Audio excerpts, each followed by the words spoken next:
remonter maintenant au niveau du monde des principes, moi je vais prendre des textes, vous allez voir qu'on va se noyer un petit peu là-dessus, que dans le monde des principes, comment c'est possible?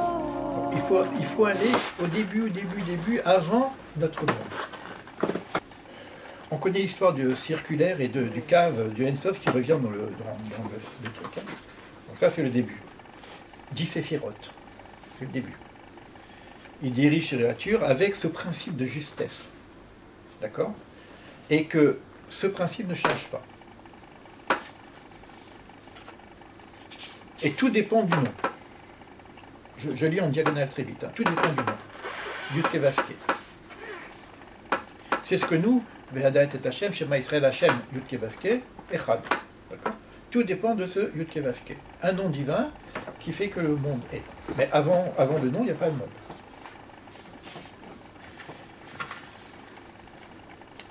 10 séphirotes qui construisent l'Adam Kadmon, qui est l'homme primordial. Et c'est là que ça commence à se compliquer.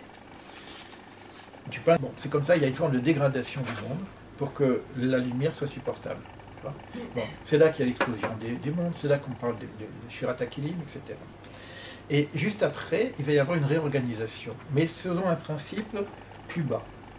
C'est comme ça que du monde d'en haut, Atzilut, on va descendre progressivement de monde en monde jusqu'à arriver en bas dans notre mode qu'on appellera la Asiya. D'accord? Et là, il va y avoir une réorganisation des capacités de recevoir des lumières, etc. Et ce qu'on appelle, après le monde de la destruction, c'est le même terme qu'on utilise, hein, après le monde de la destruction, il va y avoir ce qu'on appelle le monde de la réparation, le monde du tikkun.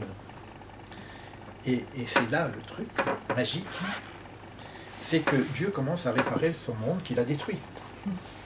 D'accord? Mais voici qu'il s'arrête. En plein milieu. C'est lui, hein? C'est Dieu, je pense que c'est Dieu encore, il fait que des lumières dedans. Mais il faut un truc, un bordel monstre. Après, il réarrange tout et il s'arrête au milieu. Il dit, bon, je vais me reposer. Shabbat. C'est Shabbat. Je travaille plus Shabbat.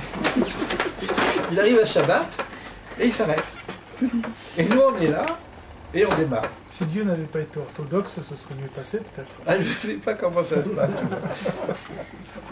Dieu, c'est pour ça qu'on doit faire Shabbat, parce que lui, il a fait Shabbat, on fait comme lui. Quoi. Mais c'est marrant, ça c'est le principe, c'est comme ça que ça nous raconte. On nous raconte des histoires comme ça. C'est qu'au moment au lieu de finir son travail, il décide d'arrêter. Vaishbot, Bayom Hashvi. Et il s'arrête. Il s'arrête de quoi? Il s'arrête dans son œuvre. Mais c'est l'œuvre du tikkun.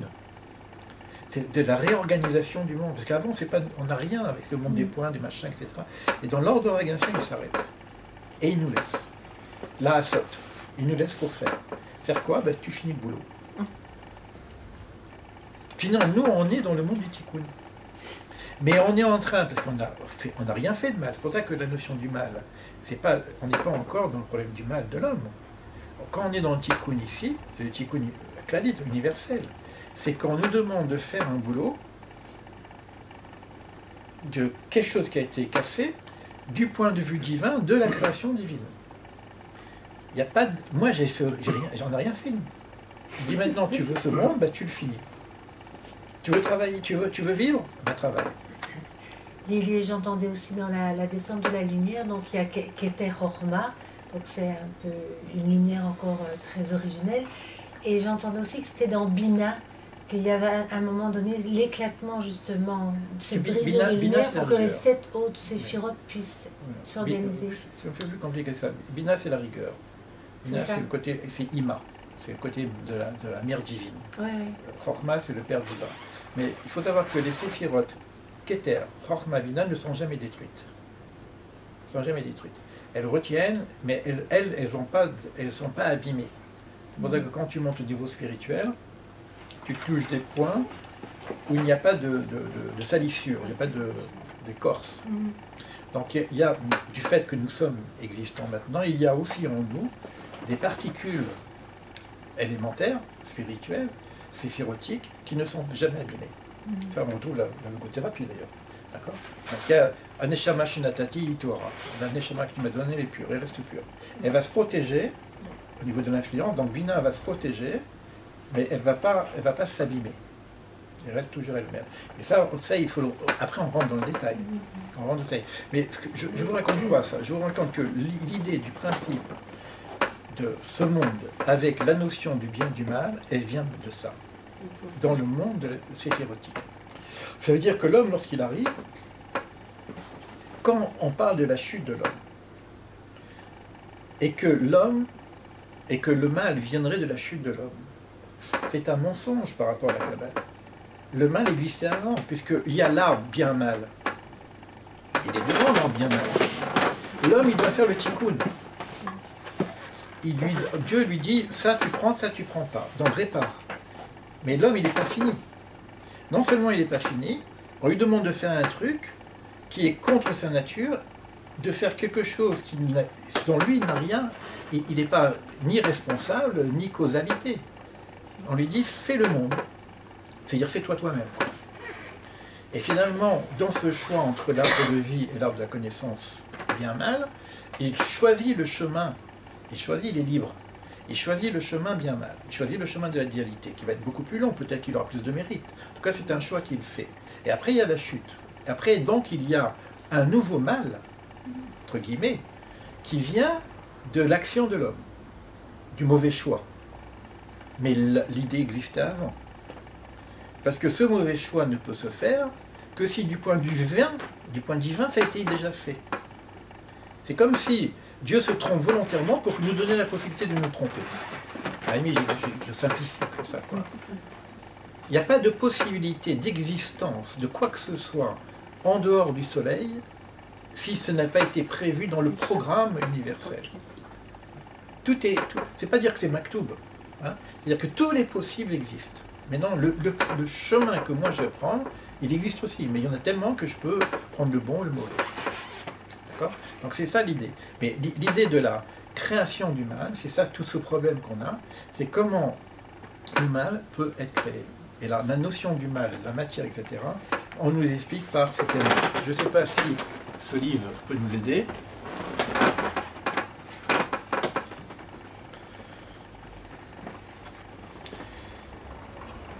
Alors, cette notion négative qu'on appelle le rat, qui vont former des écorces,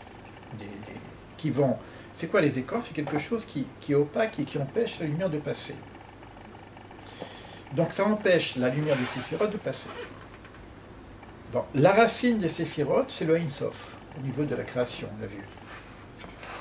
La racine des forces négatives est dans l'absence. Donc ça, c'est ce qui vient d'être dit. Et non pas dans l'action, c'est dans l'absence de l'action.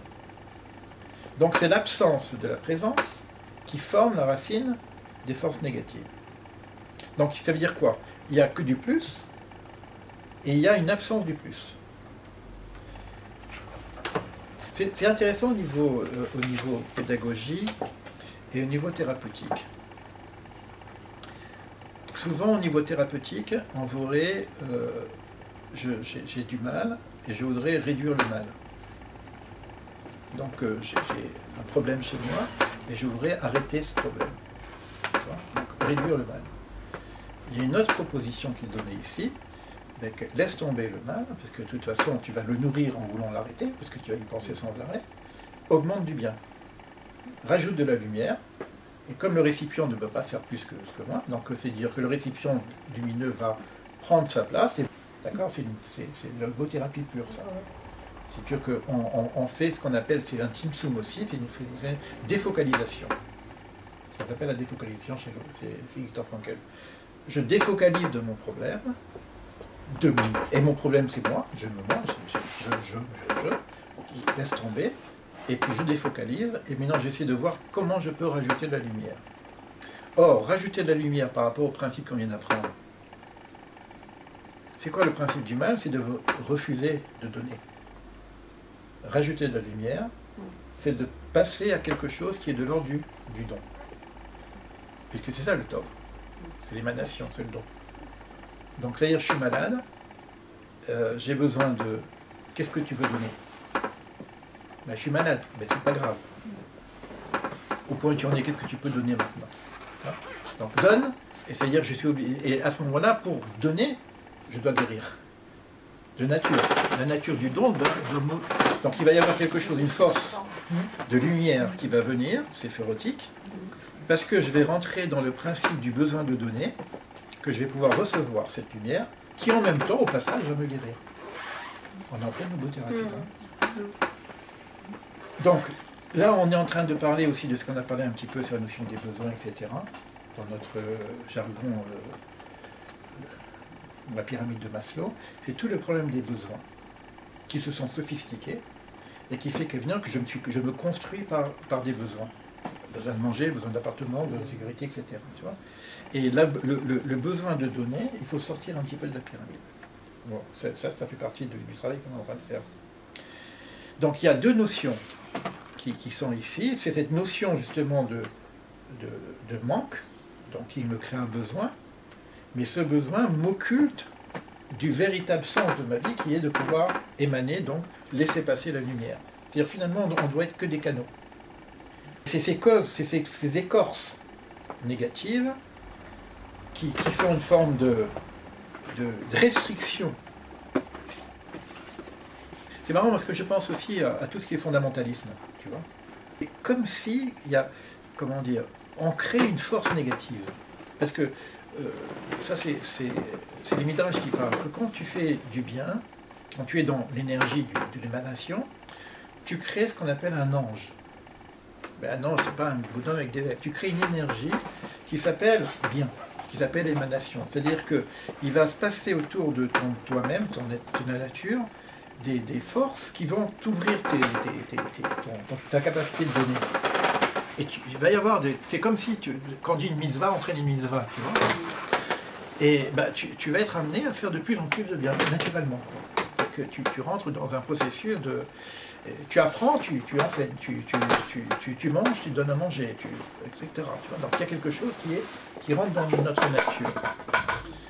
Donc ça s'appelle créer des anges. Mais quand tu fais du mal, c'est-à-dire quand tu retiens, tu gardes, il y a aussi la même chose qui se fait. Tu reçois la même chose que tu fais. Donc tu restreins, tu reçois les anges de la restriction. Tu détruis, tu reçois les anges de la destruction. C'est-à-dire tu appelles, tu aspires au niveau énergétique à ce qui est ton action. C'est-à-dire ce qu'ils appellent ça, dans le terme religieux, créer des anges du mal. Et plus je fais du mal, et la récompense du mal, c'est le mal. D'accord? Donc je me ferme et ça se ferme. Et puis je me ferme et juste comme je tombe dans ce qu'on appelle une croyance complètement fermée, et en dehors de moi, rien n'existe. Une psychologie rigide, en maladie, tout ce que vous pouvez imaginer. Et ça prend une certaine forme, qui a une forme d'existence pour elle-même. Et ça s'appelle la force du Sitra Hara.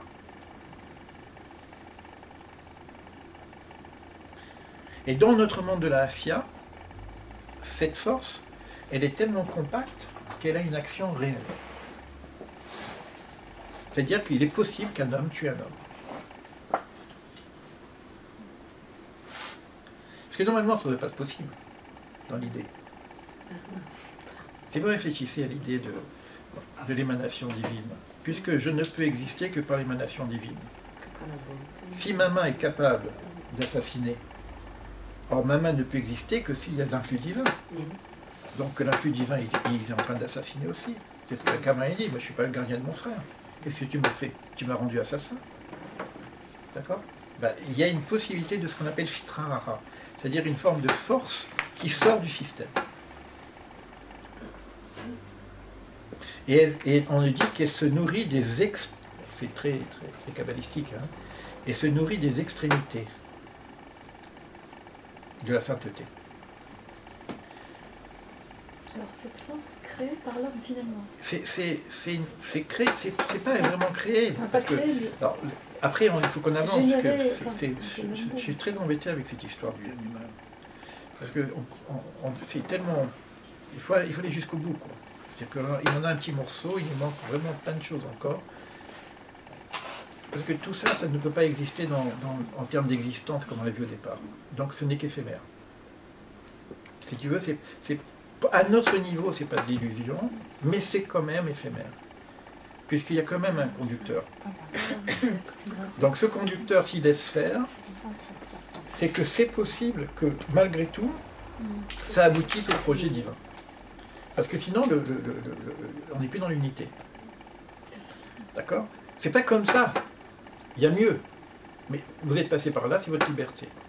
Donc ça va créer ça. Il y a mieux. Vous avez choisi ça, Aïka, où tu en étais. Qu'est-ce que tu fais maintenant? Bah, tu continues dans ta gadou, dans ton bordel. Ok. Il nous laisse jusqu'à un certain temps. Jusqu'à un moment où stop. Alors le problème, que plus je vais dans l'épaississement du monde, plus au moment où il va y avoir stop, c'est-à-dire que c'est le temps de la lumière, où le choc, ça va être le choc de civilisation, ça va être ce qu'on appelle le Gog et Magog, ça va être des guerres, ça va être un truc atroce. Alors que si l'humanité s'approche progressivement de la lumière, au moment de la révélation de l'unité, on est déjà prêt à recevoir. Si je travaille sur moi-même par rapport à cette idée de lumière, de préparation, ce monde est un monde de la préparation, un corps d'or qui nous amène dans ce monde qui est en train d'en devenir. Si je me prépare dans cette idée, quand la révélation se fait, je n'ai pas le choc de civilisation, parce que je suis déjà prêt, j'ai déjà vu un petit peu en moi-même, j'ai compris des choses. Donc, je sais pas, qu'est-ce qui se passe?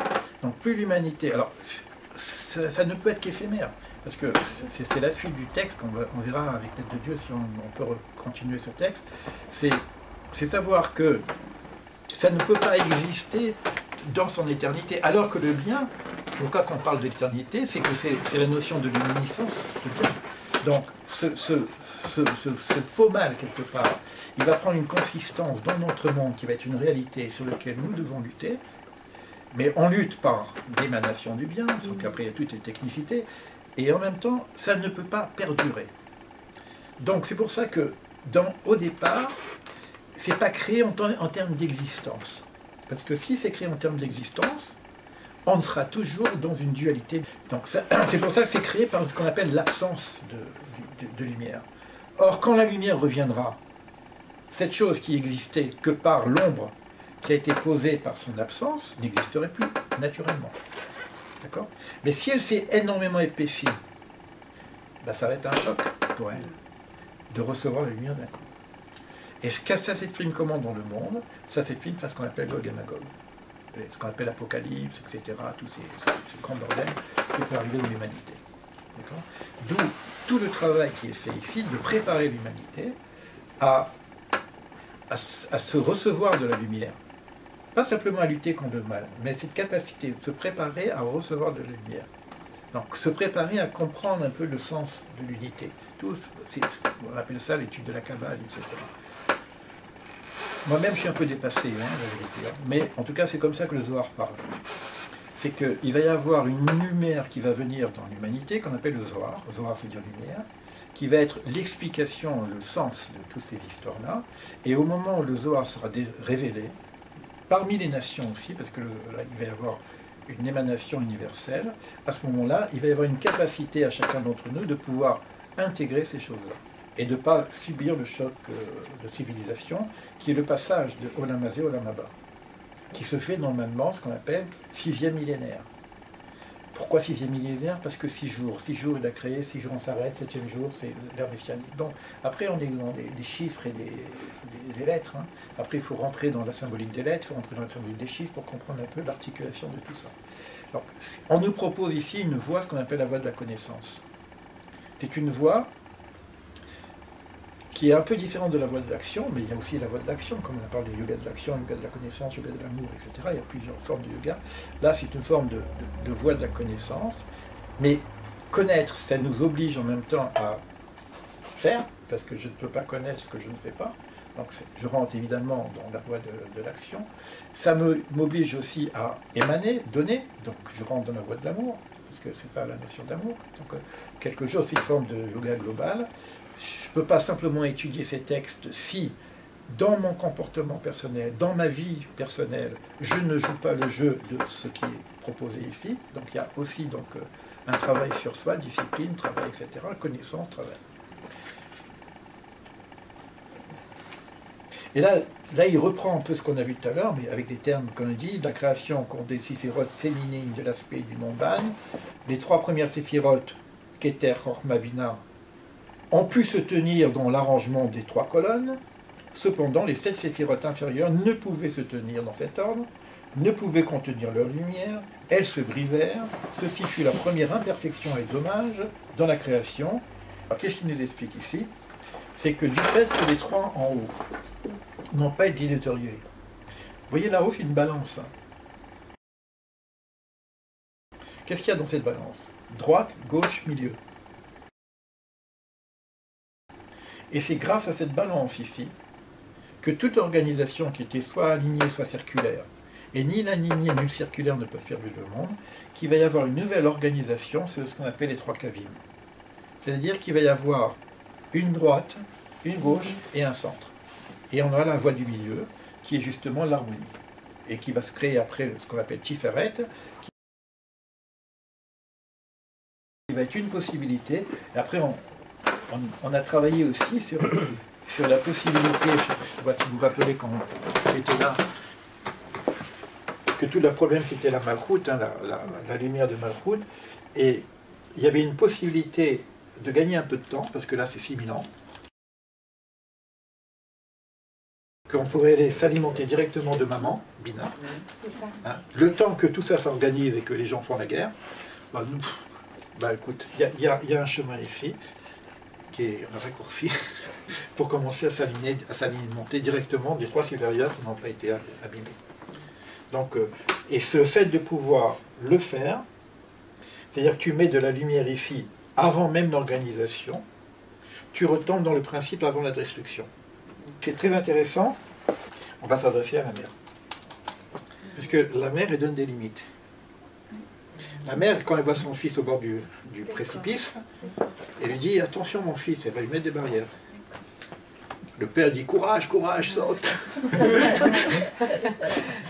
vous rappelez l'histoire que je vous racontais par rapport à la sécurité, que si vous êtes accroché sur une paroi comme ça, hein, quel est le besoin que vous avez?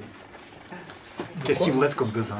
Tu es là sur une paroi rocheuse, tu ne veux pas monter, tu glisses, paf, tu t'accroches à une branche d'arbre et tu cries. Qu'est-ce que tu as besoin? Tu as oublié ta nourriture, tu ne veux plus manger, tu ne veux plus boire, qu'est-ce que tu veux? Tu as quoi? Alors l'histoire elle continue comme ça parce que je n'avais pas fini l'histoire. C'est que le gars il n'en peut plus, il dit oh secours, secours, il y a quelqu'un, il y a quelqu'un. Et là il y a la voix du ciel qui dit mon fils, lâche, viens. Alors le mec il dit il n'y a pas quelqu'un d'autre. Le bon Dieu je veux bien mais il y a... Donc la survie est plus... Pourtant le papa il nous appelle et viens mon fils, non, non. Je préfère retrouver mon maman qui va me protéger. Voilà.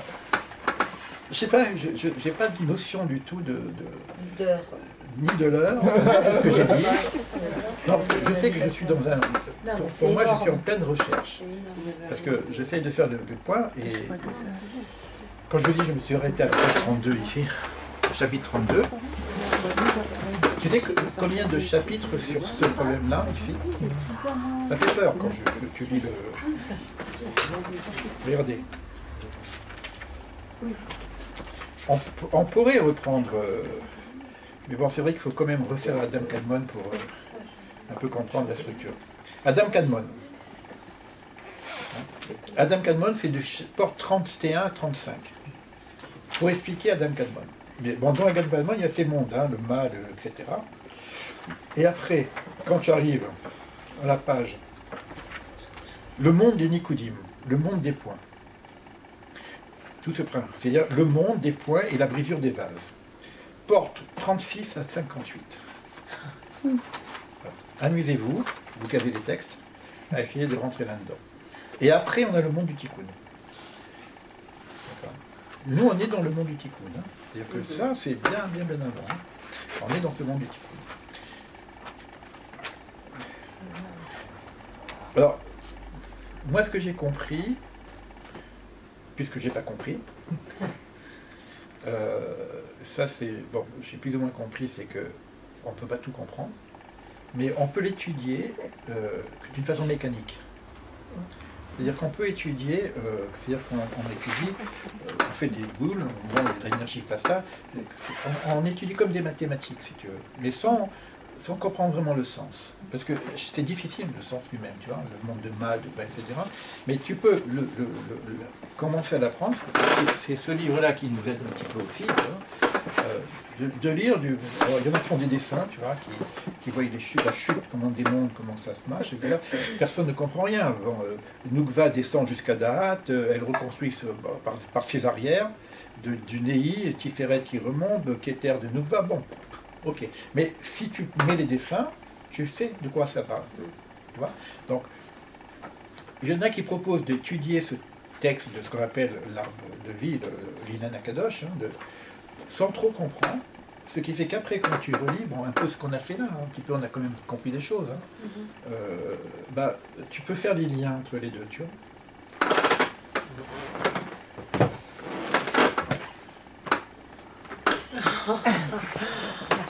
Je ne dis pas si vous avez des questions.